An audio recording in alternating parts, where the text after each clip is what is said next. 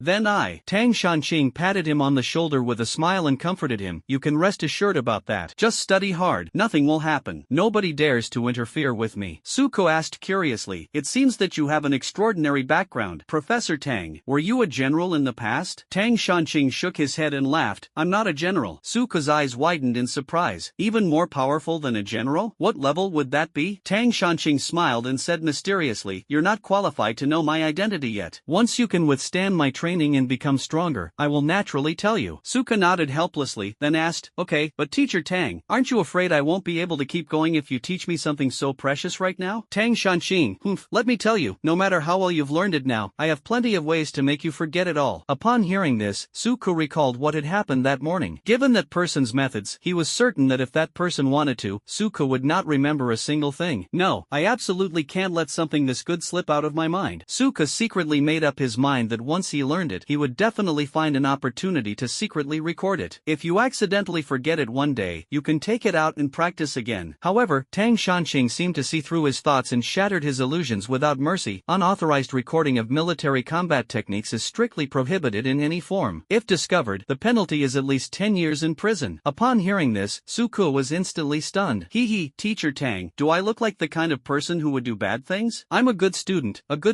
I would never do such a despicable thing. I wouldn't even dare to think about such a thing. Suku quickly explained with a smile. Tang Shanqing looked at him with a half-smile. Oh, really? That's great. I'm very pleased. In that case, let's not waste any more time. Let's begin. I'll teach you the first move. Suku nodded hurriedly, but then added, wait, before we begin, could you give me another chi and blood pill? Tang Shanqing frowned. Kid, becoming stronger isn't something that can be done overnight. You can only take one chi and blood pill a day. Taking too much will actually harm your body. Hearing this, Suku had no choice but to give up. Then he diligently followed him to learn the training methods of military combat techniques. Our school has a military-style boxing practice every morning. As it turns out, you don't know until you try. After practicing, Suku realized that this thing was on a completely different level of difficulty compared to ordinary fighting techniques. The first move only has 2 movements. As soon as he finished the first one, he was sweating profusely and panting heavily, as if he had run 10 kilometers with a heavy load. Tang Shanqing, military combat techniques are much more difficult than ordinary combat techniques. You only need to master the first move today. Suku, wait a minute, I'll be right there. As he spoke, Suku turned his watch and activated the transformation. Four-handed overlord. With a flash of light, a huge figure with 4 arms and a completely red body body appeared in the spot. The four-armed tyrants are a natural-born fighting race, and their fighting genes are exceptionally strong. When Suko first awakened, his cultivation level was too low, so he was unable to fully unleash the power of the four-handed overlord. At that time, he had not yet awakened the powerful combat genes of his race, so even with the abilities of the four-armed overlord, he could not unleash his true strength. But since he advanced to the third rank, he has completely mastered all the power of the four-handed overlord. Now, whenever he transforms, a multitude of combat techniques naturally come to mind, techniques he never possessed before. Of course, once the transformation is reversed, you'll completely forget about it. For a race like the four-armed overlords, learning military combat techniques is a piece of cake. Suka said confidently to Tang Shanqing, "Alright, Teacher Tang, I'm ready." A hint of surprise flashed in Tang Shanqing's eyes, but he still encouraged her. "That's interesting. Let's continue." After saying that, he straightened his posture. Suka lowered both arms and used only his other two arms to imitate Tang Shanqing's movements. Sure enough, after transforming, he found learning martial arts to be a breeze. He effortlessly replicated every movement of Tang Shanqing, as if it were all so natural and fluid. Tang Shanqing couldn't help but sigh. This form of him was simply a cheat code. Suko was always able to keep up with Tang Shanqing's pace and perfectly replicate every movement. Tang Shanqing increasingly felt that Suko had unlimited potential, and he wanted to know where Suko's limits lay. So he continued with the next pose, and Suko followed suit without hesitation. Having just learned the fourth move, even the four-handed overlord couldn't hold on any longer. Seeing Suko lying on the ground, Tang Shanqing went over to help him up and comforted him, saying, "Military combat techniques are difficult to learn at first, but once you've mastered the movements and moves, it will be much easier to practice them again." Upon hearing this, Suko gritted his teeth and asked, "Isn't it said that military combat techniques can replace meditation for training? Why haven't I felt anything?" Tang Shanqing blushed, coughed twice, and said,